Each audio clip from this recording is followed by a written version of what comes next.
I was already coming over here.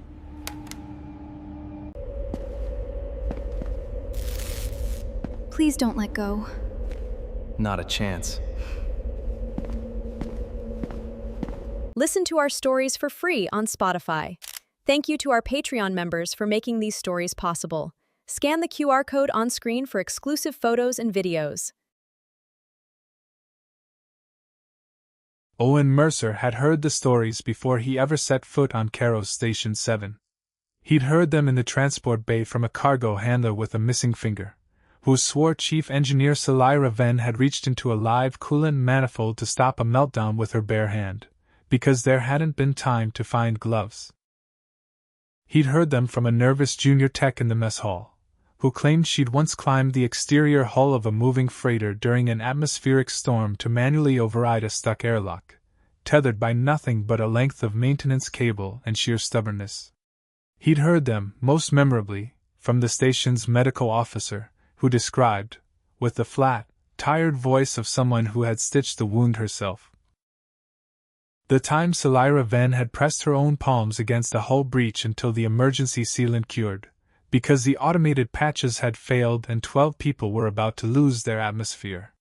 By the time Owen actually met her, he expected someone larger than life. Someone carved out of durasteel and defiance. What he got, on his first day as the station's new systems specialist, was a woman perhaps a head shorter than him, russet-furred ears flicking with obvious impatience, sleeves rolled to her elbows, elbow-deep in an access panel that was sparking in a way Owen's every instinct screamed was not good. "Hand me the number 4 spanner," she said without turning around. "Not the number 3. I can hear you deciding which one to grab, and it's wrong." He handed her the number 4 spanner. He had, in fact, been reaching for the number 3. "How did you? You breathe differently when you're second-guessing yourself." She still hadn't looked at him. Her tail, a long, full brush of auburn fur tipped in white, swayed behind her with the kind of loose, unbothered rhythm of someone entirely at ease, even with her arm buried in sparking machinery. "You're the new systems tech. Mercer. Owen Mercer, yes. Everyone's going to tell you stories about me," she said, finally withdrawing her arm, panel fixed, not so much as a singed hair on her. "Most of them are true. The one about the coolant manifold is exaggerated.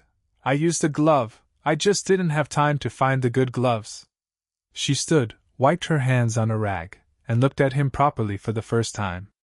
Sharp amber eyes, a face built for confidence, the kind of easy half-smile that made people want to follow her into dangerous places. "You'll do fine here. Just don't touch anything blue without asking first. Blue means it bites." That was Selyra Venn, brisk, competent, unbothered by sparks or radiation warnings or the particular screech a station made when its infrastructure was 2 decades past its maintenance schedule. Owen had been on Caro's Station 7 for 4 months before he learned that all of it, the fearlessness, the ease, the way she walked into burning corridors like she was strolling through a garden, was, in its own way, a kind of armor. He didn't learn what was underneath until the lights went out. For 4 months, it was small things. There was the week Owen spent recalibrating the station's atmospheric scrubbers, a tedious, thankless job that had him crawling through access ducts barely wide enough for his shoulders, and the way Selyra had, without being asked, started leaving a thermos of something hot and vaguely tea-adjacent outside the duct entrance every morning, never commenting on it, never taking credit for it. Until the 3rd week when he finally caught her doing it, and she'd simply shrugged and said you looked like you needed it, and walked away before he could thank her properly. There was the incident with the ore processor, not one of the legendary stories, just a small stubborn jam that had taken the 2 of them 4 hours to clear, working shoulder to shoulder in a cramped access space, trading tools and theories and, eventually, terrible jokes, until they were both laughing too hard to properly hold their wrenches steady. Owen remembered thinking, somewhere around hour 3, that he hadn't laughed like that in longer than he wanted to admit. There was the evening she'd found him in the mess hall, alone, working through a maintenance report that wasn't due for another week, and had sat down across from him without asking, put her boots up on the table in a manner that would have gotten anyone else a reprimand, and talked at him about nothing in particular. Station gossip, a supply shipment that was 3 weeks late, a theory she had about why the number 2 elevator always smelled faintly of burnt sugar, until he'd realized, an hour later, that he'd forgotten entirely about the report, and hadn't minded in the least. He noticed things about her, in those 4 months, that the stories never mentioned. The way her ears would flatten, just slightly, when someone raised their voice unexpectedly, even in casual argument. The way she always positioned herself in a room with a clear line to the exit, though she'd laugh it off as engineer's instinct, if anyone commented on it. The way she never, in 4 months, so much as glanced toward the older, disused sections of the station's original mining infrastructure, sections that predated the current facility, chambers carved directly from stone, dim even with full power. He didn't think much of any of it. They were small things, easily explained, easily set aside. What he didn't know, in some quiet, unexamined part of himself, was that he was fond of Selyra Venn in a way that went well past professional respect. He simply hadn't had a reason yet to say so, and she'd given him no particular opening to try. It was a Tuesday, an unremarkable one, the kind where the biggest event on the schedule was a routine diagnostic sweep of the East Corridor systems. Owen was running cable checks. Selyra was 2 panels down, muttering about a capacitor readout she didn't like. The station's primary reactor had been limping along on backup capacitors for 11 days, a fact Selyra had complained about loudly and often, filing 3 separate requisition requests for replacement parts that Caros Station 7's corporate overseers had, with characteristic efficiency, ignored. When the final capacitor failed, it didn't fail quietly. It failed with a station-wide shudder, a chorus of alarms, and then, nothing. No alarms. No hum of ventilation. No status lights on any panel. Just a silence so total that Owen's ears rang with it, and a darkness so complete that for a full 3 seconds he genuinely believed he had gone blind. "Everyone stay where you are." Selyra's voice cut through the dark, close by, remarkably steady. "Full station blackout. Backup systems should auto-engage in." A pause. "They're not engaging." "Wonderful." "Owen, you're in the East Corridor with me, yes?" "Yes." His own voice came out thinner than he wanted. "Good. There are 11 workers trapped in the lower mining levels. The automated blast doors seal on power loss, and manual overrides need line of sight to operate. I know these tunnels. You know the systems. We're going to go get them." Something in her tone, brisk, certain, already moving, made it easy to believe this was just another Tuesday for Selyra Venn.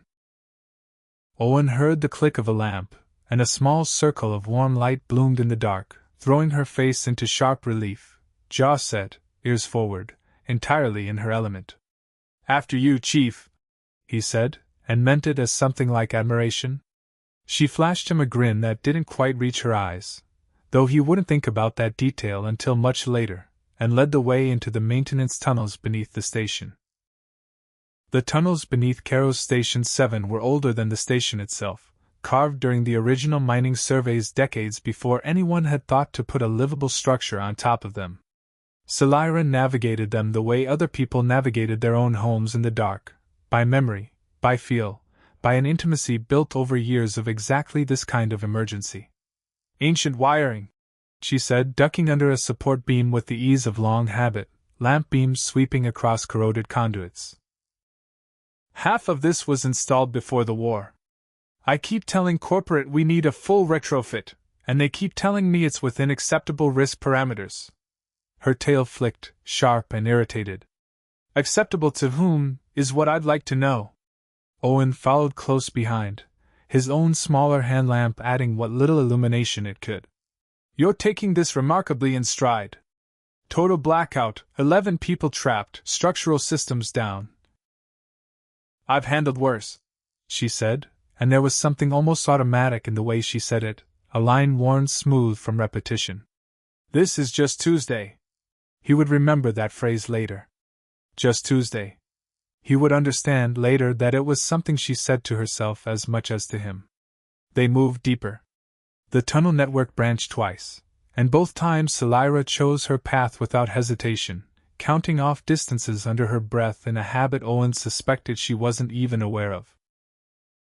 At the second junction, she paused long enough to press her palm flat against the stone wall, feeling for a vibration Owen couldn't detect at all. Water tables shifted since the last survey, she murmured, more to herself than to him. Structural integrity still sound. Just noting it. She said it lightly, the way she said most things, but Owen noticed, because by then he had started noticing things about her.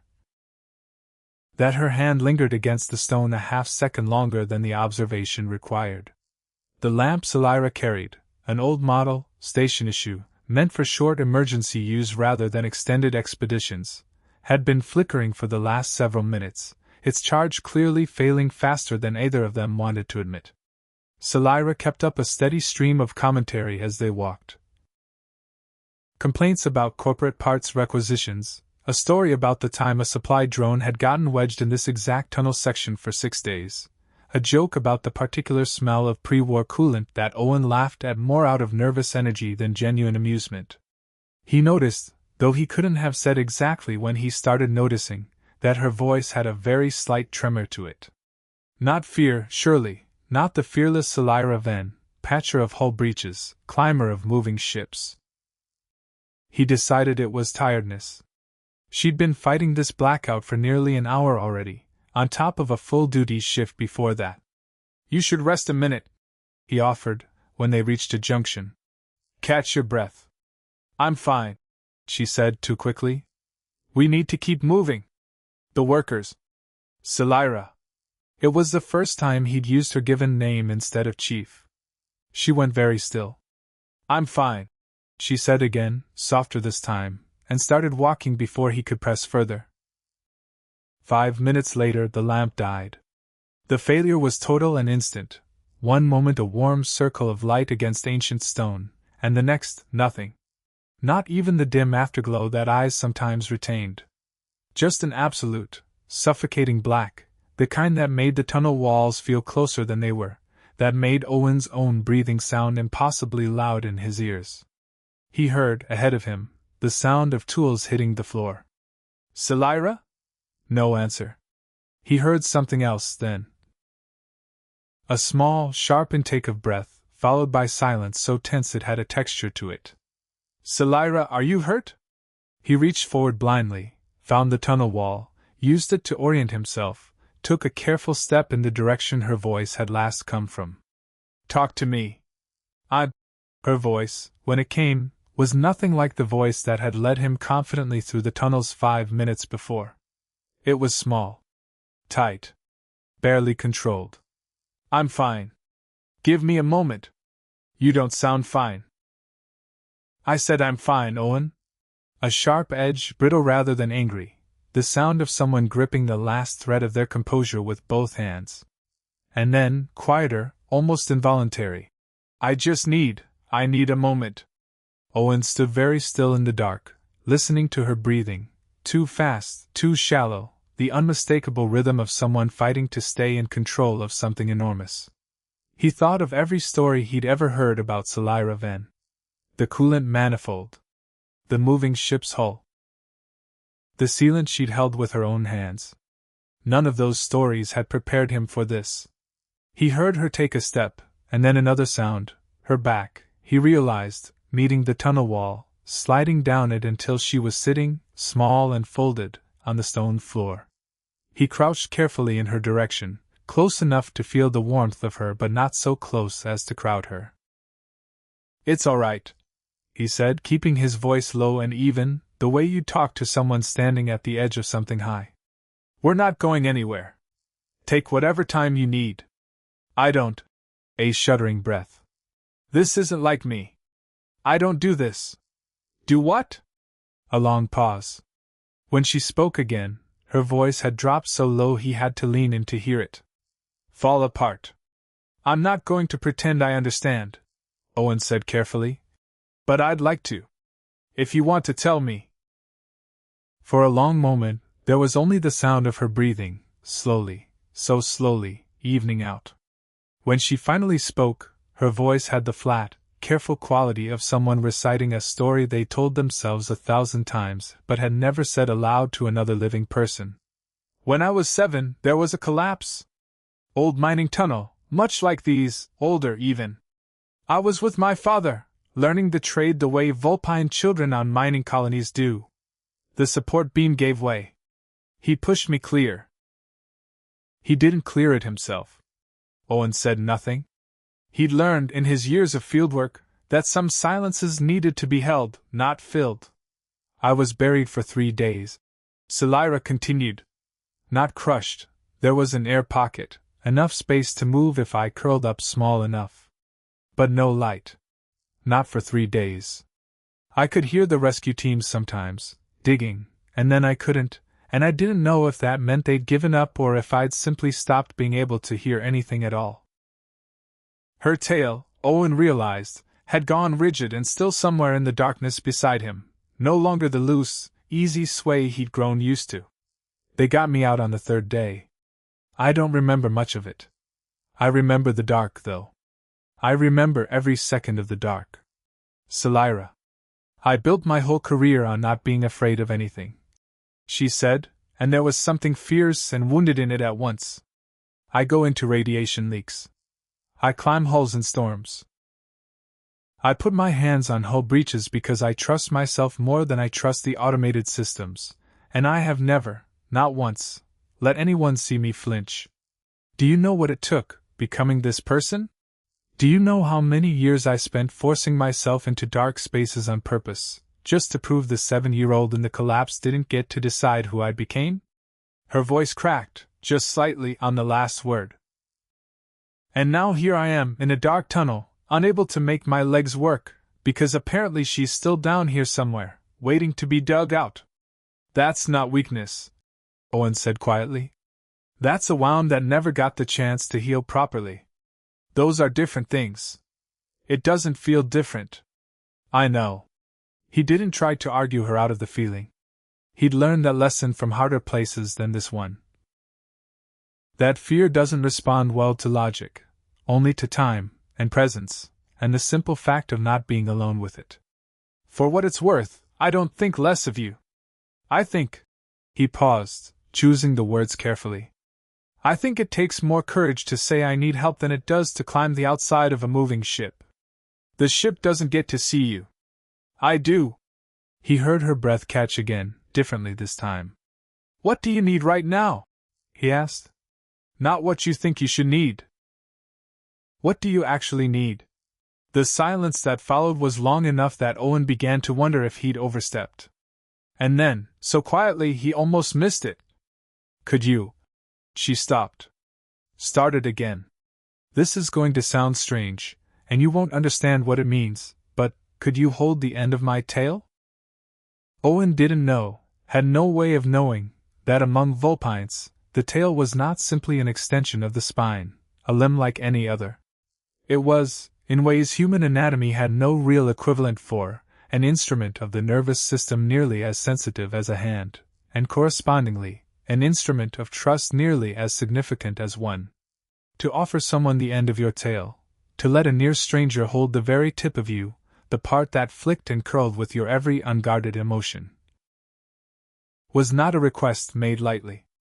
Among Vulpine families, it was a gesture reserved for parents and children in the earliest years of life, for the closest of kin, and in adulthood, for exactly one other category of relationship, the kind two people built with each other over years, the kind that ended in permanent bonding. Selyra knew all of this. Owen did not.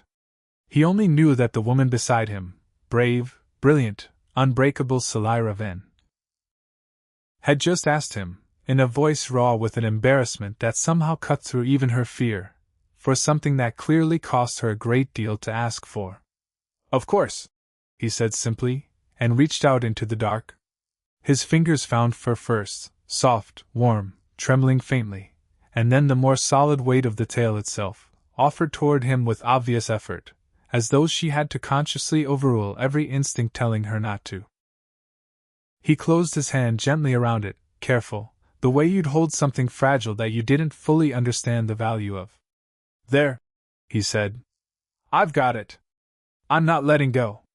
The reaction was immediate and unmistakable, even in the total dark. A long, shuddering exhale, the tension bleeding visibly out of her posture, her breathing slowing from ragged panic towards something almost steady. Thank you, Selyra whispered, and there was something in her voice Owen had never heard there before. Not the confident chief engineer. Not the woman who joked about ancient wiring while sparks flew past her head. Just a person, small and frightened and grateful, in the dark. All right, she said after a long moment, her voice gradually finding its footing again. I think I can move now. If you keep holding on. I'm not going anywhere. She let out a small, unsteady laugh. You keep saying that like it's simple. It is simple, Owen said. It's just not easy. Those are different things too. He felt, through the tail still curled loosely in his grip, the faintest answering twitch, something between amusement and gratitude, and understood, without yet knowing why, that he had said exactly the right thing. They developed the system almost by accident, in the first few dozen meters of blind, careful walking. Selyra led with one hand trailing along the tunnel wall, navigating by a memory so thorough it bordered on the supernatural, while her tail remained anchored in Owen's grip behind her. When she needed him to stop, an obstacle, a junction requiring thought, a moment to reorient, she gave a single sharp tug. When the path ahead was clear and safe, 2 gentle pulls. And when the silence between them stretched too long, when the weight of the dark pressed in, and she needed some proof that he was still there, still holding on, still real, 3 small, quick tugs, rhythmic as a heartbeat. I'm still here. Owen answered each signal in kind, a gentle squeeze of acknowledgement, and somewhere in that wordless exchange, in the language they were inventing tug by tug in a collapsed, powerless tunnel beneath a mining station, something began to shift between them that neither had words for yet. Tell me something, Selyra said, after they'd been walking in silence for what felt like a long time. Anything. I don't care what. I just need to hear a voice that isn't the inside of my own head. So Owen talked. He told her about growing up on a terraforming colony 3 systems over, where the atmospheric processors ran so loud you learned to sleep through anything, and where he'd once, at age 9, attempted to build a working submarine out of scavenged hull plating and had successfully sunk it, with himself inside it, in the colony's primary reservoir, resulting in a rescue operation that the entire settlement still brought up at parties 15 years later. He told her about his first job, calibrating sensor arrays on a research vessel with a captain who insisted on naming every piece of equipment after extinct Earth birds, so that Owen had spent an entire year filing maintenance reports on the Dodo and the Great Auk, with a straight face. He told her, when her breathing hitched again at a particularly narrow stretch of tunnel, about the time he'd gotten lost in a shopping station's ventilation system for 6 hours as a teenager on a dare, and had emerged covered in dust, missing a shoe, having composed an entire imaginary opera about his ordeal that he still, to this day, occasionally hummed under his breath. She laughed, a real laugh, surprised out of her, echoing strangely in the tunnel dark. You're ridiculous. I contain multitudes, Owen said solemnly, and felt, through the tail still wrapped securely in his hand, the small, grateful tug of I'm still here that had begun to feel less like reassurance for her and more like something they were building together. He kept talking. He told her about his sister, who'd become a shuttle pilot against their parents' every wish and now flew cargo routes through some of the most dangerous debris fields in the sector, purely, as far as Owen could tell, out of spite. He told her about the first system he'd ever been trusted to debug entirely on his own, a life support array on a research outpost, and the particular terror of realizing, 3 hours into the job, that he had absolutely no idea what he was doing and would simply have to learn fast enough that nobody noticed. He told her small things too. His favorite foods, the music he liked, a running joke he'd had with his childhood best friend that had somehow lasted into adulthood despite neither of them remembering how it started. Somewhere in the telling, he realized he wasn't just filling silence anymore. He was trying to give her something to hold onto besides his hand. A thread of ordinary, unafraid life to follow through the dark, proof that the world outside this tunnel was still full of submarines and extinct birds and terrible teenage opera. And gradually, so gradually he almost didn't notice the exact moment it happened, her steps grew steadier, her breathing grew even, and the trembling in the tail beneath his fingers softened into something closer to the loose, easy sway he remembered from before. "Owen," she said, at one point, apropos of nothing. "Yes?" "Nothing. I just wanted to say your name, and have it be an ordinary thing. Not an emergency. Just, your name." He didn't have a clever response for that. He simply tightened his hold, gently, on the tail in his hand, and let the gesture answer for him. They reached the manual generator room a little over an hour after the lamp had died, navigating the last several hundred meters by touch, memory, and the small, constant language of tugs that had become, without either of them quite acknowledging it, something more intimate than either had expected the night to hold. "This is it," Selyra said, and Owen heard the old confidence creeping back into her voice, though something in it now sounded earned rather than performed. "Manual crank system, pre-war design, built to survive exactly this kind of catastrophic failure. Corporate never wanted to replace it because it's redundant to modern systems." A short, sharp laugh. "Modern systems that just failed, I might add. Remind me to write corporate a strongly worded letter. Get in line." He heard her moving in the dark, hands finding familiar controls by feel alone. "I need both hands for this, Owen. I need you too." She stopped. "You can let go now," she said, and there was something careful in how she said it, something that hadn't been there in the easy competence of the rest of her instructions. "I'll be all right. We're almost there." Owen understood, with a small pang he didn't examine too closely, that this was an offer of release disguised as practicality. He loosened his grip on her tail slowly, deliberately, giving her every chance to ask him to keep holding on. She didn't ask. But he felt, in the half-second before his fingers fully released, one last small squeeze, a final "I'm still here," offered rather than requested, before her tail slipped free into the dark. "Ready?"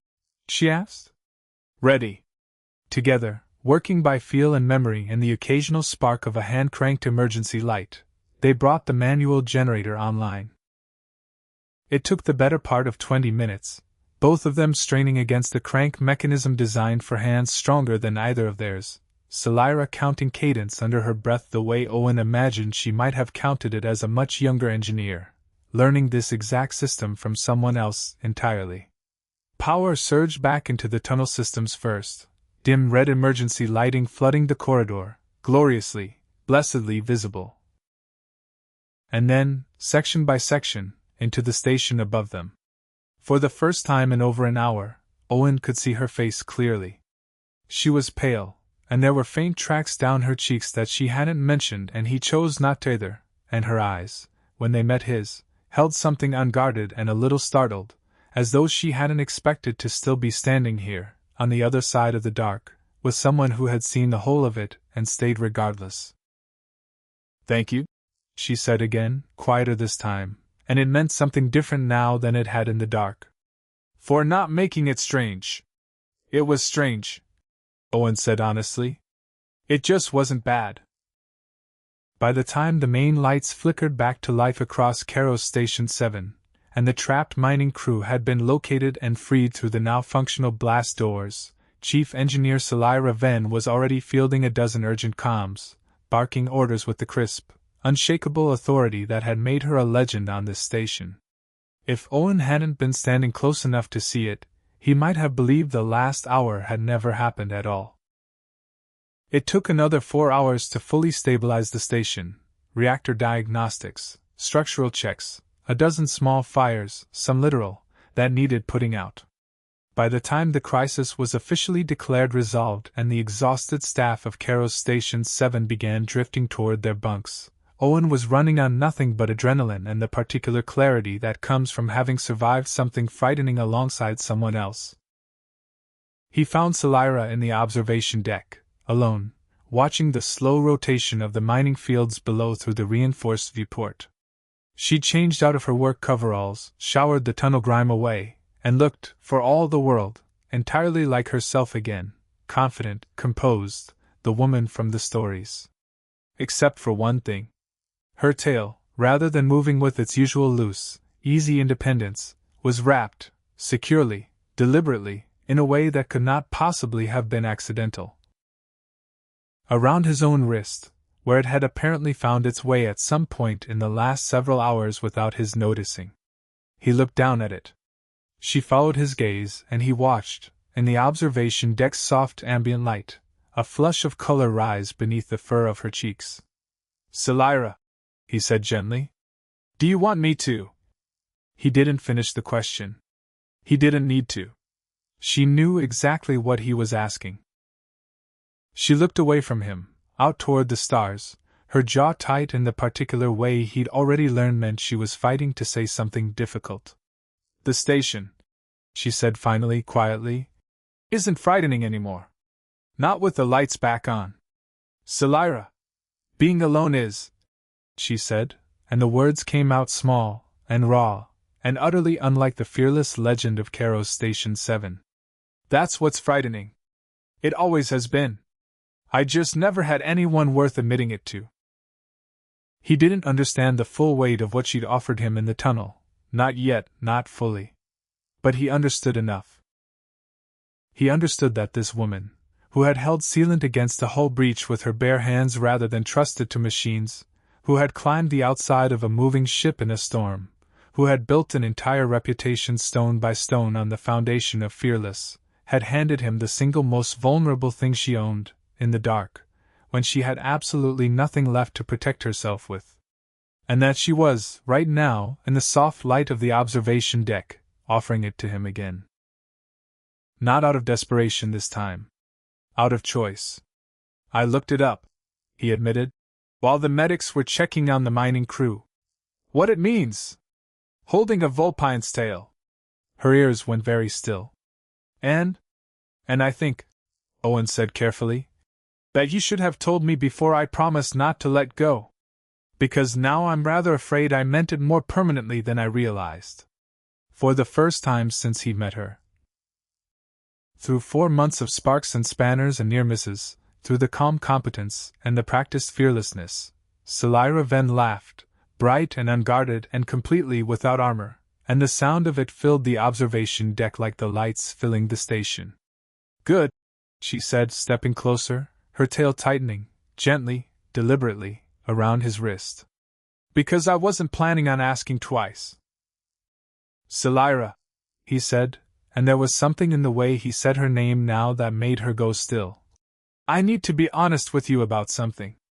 "That sounds ominous." "It's not. I only mean, I think I've been fond of you for rather longer than tonight. I didn't have a reason to say so before.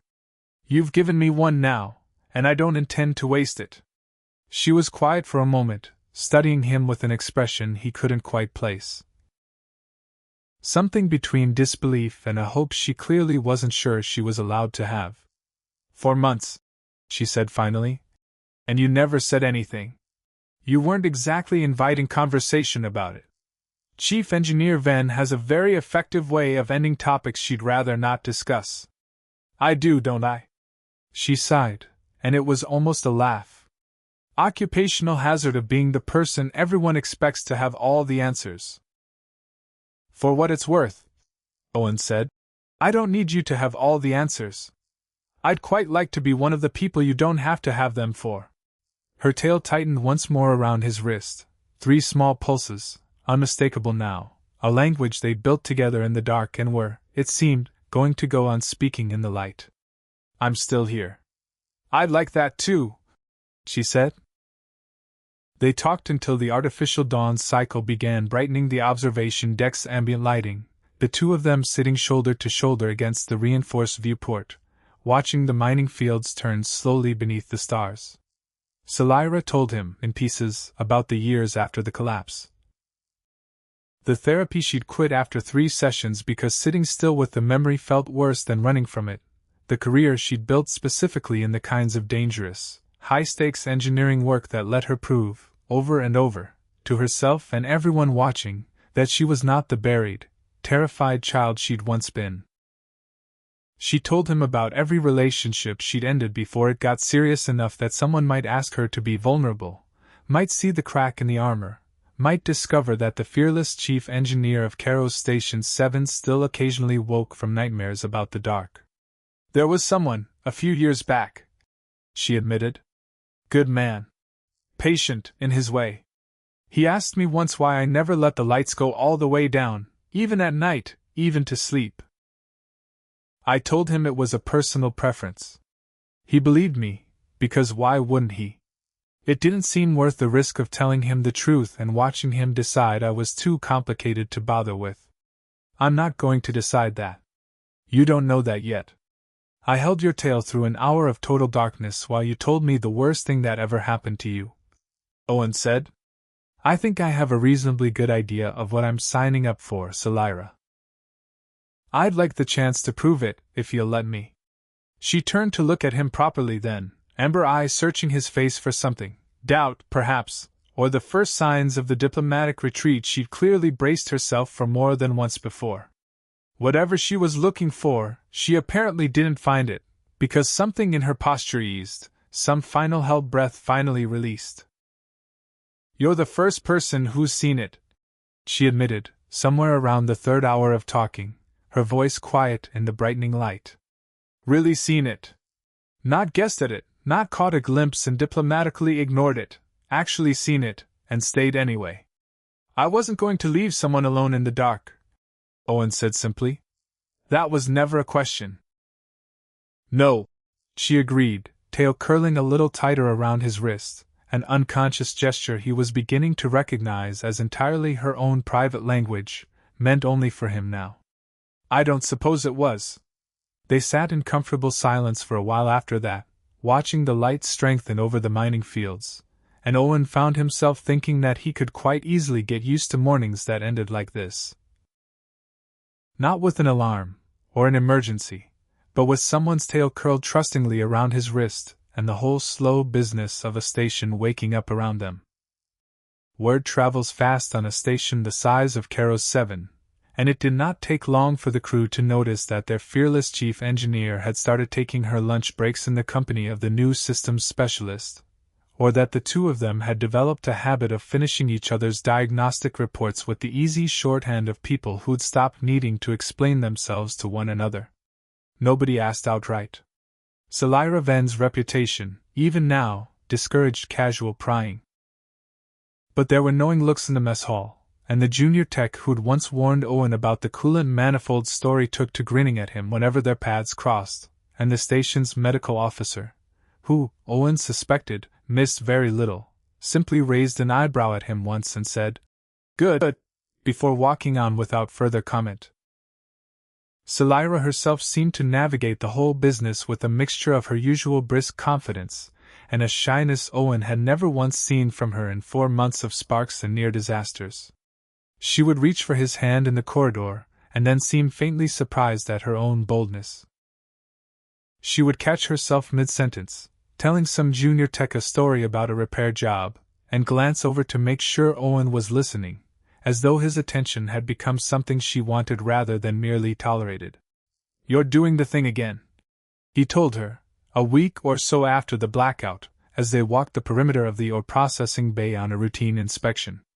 "What thing?" "Checking to see if I'm still here." Even in broad daylight, with full power and no dark tunnels in sight. She flushed, ears flicking back. "Old habits." "I don't mind," Owen said. "I rather like being checked on." He held out his hand, palm up, an open invitation, and after a moment's hesitation she took it, lacing her fingers through his with a directness that had nothing shy about it at all. "For the record," she said, "I don't do this. Hold hands in broad daylight where anyone could see. I have a reputation to maintain." "I'm aware. I read your file. Fearless, unflinching, once repaired a reactor mid-leak. With a glove," she corrected. "Not the good gloves, but a glove nonetheless. And now, apparently, willing to hold hands with the systems tech in front of the entire processing crew. Apparently. She agreed, and didn't let go. It would be dishonest to say the weeks that followed were entirely without friction, and Owen, being an honest man even in the retelling, never claimed they were.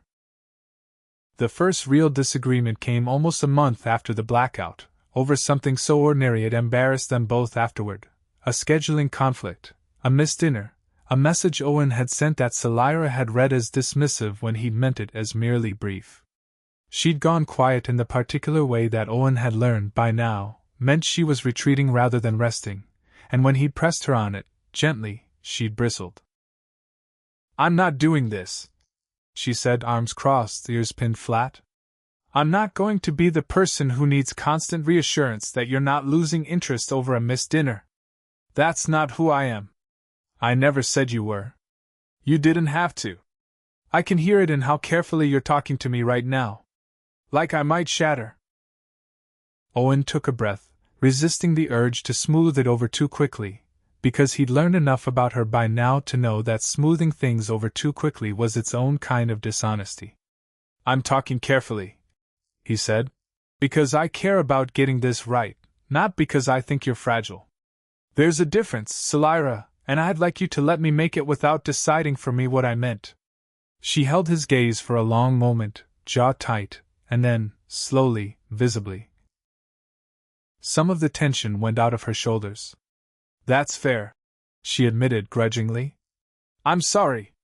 I think I'm still learning how to do this. The letting someone in part. I'm better at emergencies than I am at ordinary disagreements, apparently. Understandable, given your resume." That startled a laugh out of her, reluctant and real. "I really am sorry. I didn't mean to make a missed dinner into a referendum on the entire relationship. I didn't mean to make you feel dismissed by 3 sentences in a maintenance chat," Owen said. "We're both new at this part. I'd rather we get it wrong a few times honestly than get it right by pretending neither of us has anything difficult in us." Her tail found his wrist again then, not out of fear this time, not the desperate grasping of the tunnel dark, but something quieter, an apology and a request for forgiveness both. "I'm not used to someone staying through the ordinary arguments," she admitted. "The dramatic ones I know how to survive. It's the small, stupid ones that scare me more, if I'm honest. They're the ones that usually mean someone's decided you're more trouble than you're worth." "I've decided no such thing," Owen said. "And I don't intend to start over a missed dinner. Reschedule with me. I hear there's a decent noodle place 3 decks down that hasn't given anyone food poisoning in at least a month." Compelling sales pitch. "I contain multitudes," he reminded her, and watched her smile return, fuller this time. The storm passed. It was Selyra's idea, 3 weeks after the blackout, to go back down into the tunnels. Not the mining levels, she clarified, when Owen raised an eyebrow at the suggestion. Just the maintenance section, where we were that night. "I want to see it. With the lights on. I want to know it's just a tunnel." He understood, without her needing to explain further, that this was not a casual request. He also understood that she was not asking him to fix it for her, or to make it easier, but simply asking him to be there while she did something difficult on her own terms. "I'd like to come if you'll have me," he said. "Not to hold your hand through it, unless you want that. Just to be there." "I'd like that," she said. "I think I'd like that very much." They went down together, this time with a full charge of station power humming through the overhead lights, every corner of the old tunnel network visible in a way it hadn't been that Tuesday night. It was, Owen thought, a fairly unremarkable stretch of maintenance corridor, corroded conduits, ancient support beams, the faint smell of pre-war coolant Selyra had joked about in the dark. Nothing about it, in the light, seemed capable of holding the kind of terror it had held 3 weeks before. Selyra walked it slowly, one hand trailing the wall the way she had that night, retracing the path by memory rather than by need. When they reached the junction where her lamp had died, she stopped, and stood very still for a long moment, and Owen watched her breathe, steady, deliberate, present. "It's just a tunnel," she said finally, quietly, more to herself than to him. It's just a tunnel, he agreed. She turned to him then, and her tail, without any hesitation at all this time, without the trembling uncertainty of that first request in the dark, curled easily around his wrist, not out of fear this time, but out of something closer to habit, and affection, and the simple pleasure of a gesture that had become entirely theirs. "Thank you for coming down here with me," she said. "I don't think I could have done this alone. Not yet. Maybe not ever, and I've decided I'm all right with that. You don't have to do everything alone anymore," Owen said. "That's rather the point of all this, I think." "Rather the point," she agreed, and kissed him, unhurried, and certain, and entirely without armor, in the exact spot where, 3 weeks before, she had first asked a near stranger to hold the end of her tail in the dark. It was the station's medical officer, in the end, who finally said aloud what most of Caro's Station 7 had quietly understood for weeks. "You two are terrible at keeping secrets," she informed them both, cornering them in the mess hall with the particular directness of someone who had, over the years, stitched most of the crew back together at one point or another, and had earned the right to speak plainly. "Half the station had a betting pool going before the blackout was even fully resolved. I believe the junior tech from Cargo Bay 2 won a fairly significant pot." "There was a betting pool," Selyra repeated flatly. "There is always a betting pool, Chief. You've simply never been part of the interesting side of one before." The medical officer's expression softened, just slightly. "For what it's worth. And I don't say this lightly, given how long I've patched you up after every stunt you've pulled on this station, I'm glad. You've needed someone who could see past the reputation for a long while now." Selyra didn't have a ready response to that, which was, Owen reflected, becoming something of a pattern whenever anyone acknowledged the change in her directly. She was far more comfortable being seen surviving disaster than being seen happy. "Thank you," she managed eventually, a little stiffly, and the medical officer, wisely, let the moment pass without further comment, though not without one final, knowing look in Owen's direction on her way out, a silent instruction he understood perfectly: take care of her. He intended to. It became, in time, a small ritual between them, not spoken of, not explained to anyone else on the station, but present nonetheless. On nights when the mining field's distant rumble reminded her too closely of collapsing stone, on the rare occasions when maintenance work took them back into the old tunnels beneath the station, her tail would find his wrist, and his hand would close around it, gentle and certain, and the old language would pass silently between them.